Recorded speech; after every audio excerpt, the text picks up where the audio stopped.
Balik Davao ang mga anak ni President Duterte para simulan din ang kani-kanilang mga trabaho. Pero bago yan, napagalitan daw ng Presidential Security Group ang magkakapatid pagkatapos ng inaugurasyon ng kanilang ama kahapon. Umaaksyon si Mia Reyes.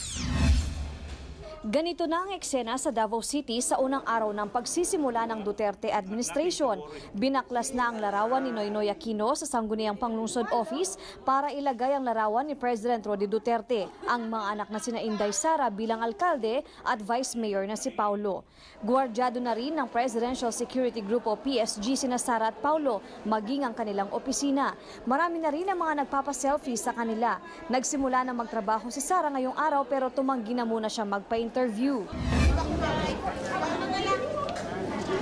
Hanggang July 22 nakalib si Sara kaya si Paulo raw ang hahalili para tiyaking walang mauudlot na trabaho sa lungsod. Kasama na rito ang paghanda sa 2017 budget ng Davao. Yung pag-lead niya hindi connected sa Malacanang. Ikinuwento naman ang panganay na anak na si Vice Mayor Paulo na naging masaya ang kanilang naging experience sa Malacanang kahapon.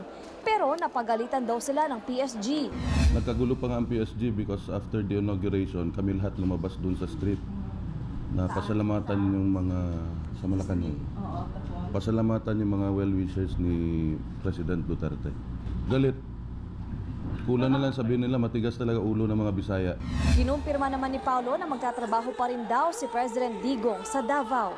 Narinig ko 3 days sa Manila, 3 days here in Davao. May multo raw ang Malacanang, so ayaw niya matulog doon. Hindi raw makikialam ang magkapatid sa mga desisyon ng bagong Pangulo, pero handa naman daw silang tumulong sakaling kailanganin sila ng ama. Pero nang tanungin kung may plano ba silang sumunod sa yapak ng ama na humawak ng nasyonal na posisyon, hindi. Never, sir. Dito lang ako sa Davao City. Aminado ang magkapatid na Sara at Paulo na magiging sentro sila sa mata ng publiko bilang presidential children. Kaya plano nila na umiwas na lang sa media at ituloy ang mga programang nasimulan ng kanilang ama. Mula Davao City, umaaksyon, Mia Reyes, News 5. Be sure to come back. News 5 everywhere. Copyright 2016.